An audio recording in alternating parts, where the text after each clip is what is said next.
The sudden loss of Friends star Matthew Perry in 2023 stunned the world. For many, Perry wasn't just Chandler Bing, the king of sarcastic one-liners and awkward dance moves. He was a beloved icon who seemed to be everyone's quick-witted friend. But behind the charm and the laugh track was a man fighting a private, decades-long battle with addiction. Now, his death has done more than break hearts. It's cracking open the door on something much darker, a secretive drug supply chain woven deep into the fabric of Hollywood. This is more than another celebrity tragedy.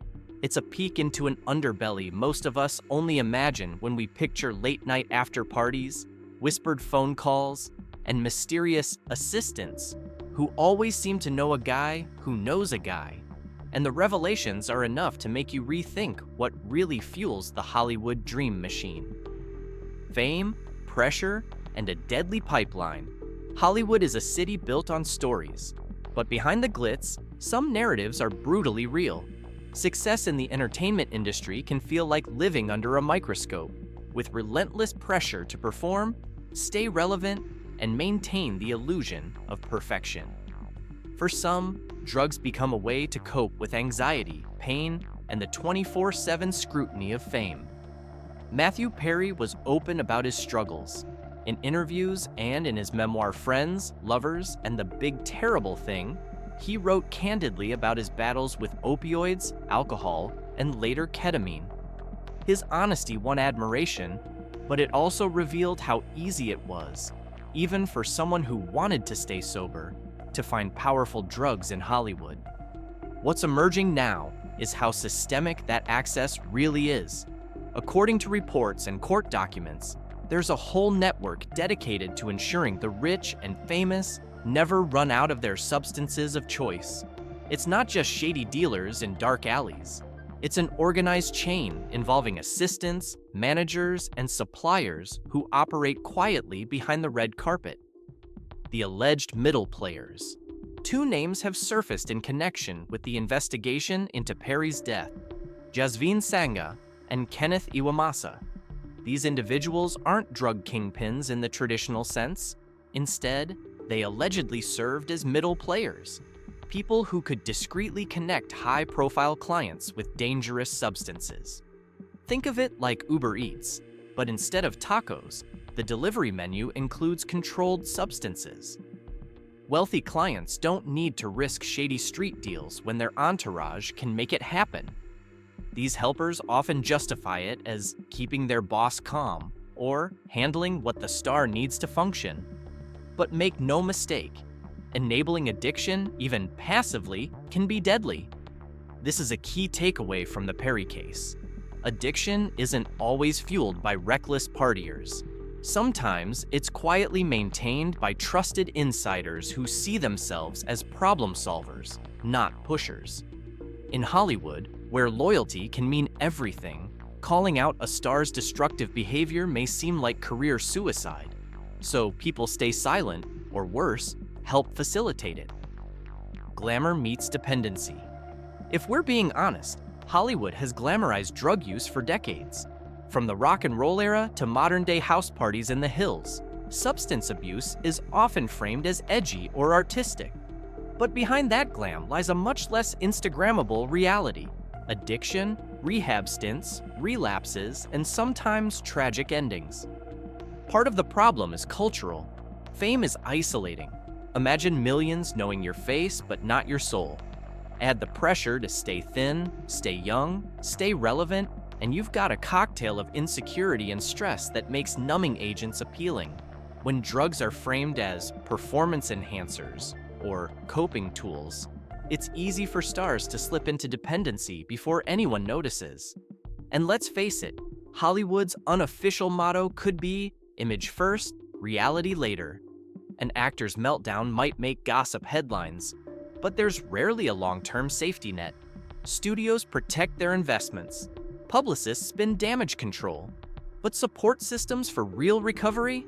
They're inconsistent at best, absent at worst. Ketamine, the it drug with a dark side. One detail of Perry's addiction is particularly eye-opening. Ketamine, once known mainly as a party drug, or horse tranquilizer if you prefer your trivia alarming, ketamine has recently been marketed as a breakthrough treatment for depression and chronic pain. Clinics offering ketamine therapy have popped up across the US, often targeting those desperate for relief from mental health struggles. But here's the problem.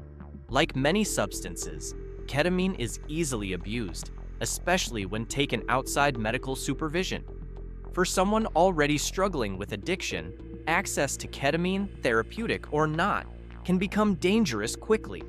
And in Hollywood, where money can buy discretion, this is a recipe for disaster.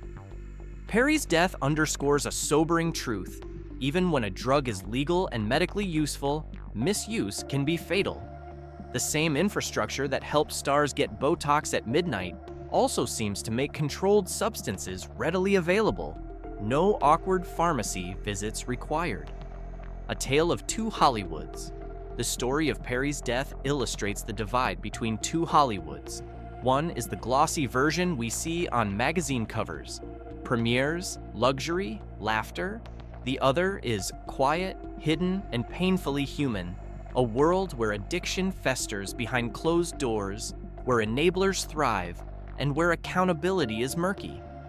When everyday people struggle with addiction, they often face interventions, legal consequences, and systems designed, at least in theory, to push them toward treatment. For celebrities, fame can act as both shield and prison. Shield, because they can hide behind publicists, private doctors, and assistants. Prison, because admitting a problem could tank their career, anger fans, or alienate investors. In this shadowy ecosystem, the usual guardrails, legal and moral, don't always function. The result? Tragedies like Perry's? Why accountability matters. One of the hardest questions raised by Perry's death is, who's responsible? Addiction is a disease? Yes. But when someone dies because a network of people kept supplying them with dangerous substances, shouldn't those enablers face consequences? Law enforcement seems to think so. The current investigations are looking not just at street-level dealers, but at the chain of individuals who helped Perry maintain access. This could set a precedent. If assistants and suppliers know they could be held liable, they may think twice before saying yes to risky requests. On a human level, it's also a call to the industry to stop normalizing dangerous behavior. Managers, friends, co-stars, if you see someone spiraling, silence isn't kindness. As one addiction specialist put it, you wouldn't hand an alcoholic a drink to calm them down before a scene. Why hand someone opioids or ketamine because they're anxious about a premiere? Lessons for an industry in denial.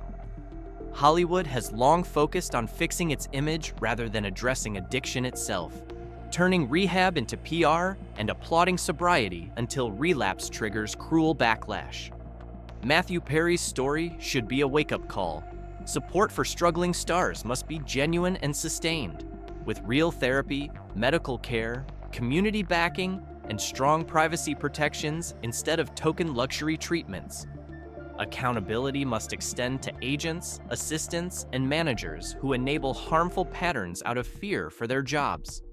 The industry also needs to abandon the romantic myth of the tortured artist, which glamorizes suffering and costs lives, and stop laughing off addiction as a quirky Hollywood trait, because behind every brilliant mess is a person whose pain too often ends in tragedy. What Chandler might say? It feels almost wrong to joke about something so sad, but humor was Matthew Perry's armor. So let's imagine what Chandler Bing might quip about all this. Could this be any more complicated? Probably not, Chandler, but maybe that's why this story matters. It's messy, heartbreaking, and still sprinkled with the hope that someone's death might spark change. Perry himself once said he wanted his legacy to be about helping others with addiction more than his acting. If this tragedy forces Hollywood to confront its drug culture, maybe, in some bittersweet way, he'll have gotten his wish. Matthew Perry's story is heartbreaking, but it's also a wake-up call about addiction, fame, and the hidden pressures behind the Hollywood spotlight. If this video helped you see that world a little more clearly, let's keep the conversation going. If you found this breakdown insightful, don't forget to give this video a like and hit subscribe. Thanks for watching. And remember, fame isn't always what it seems.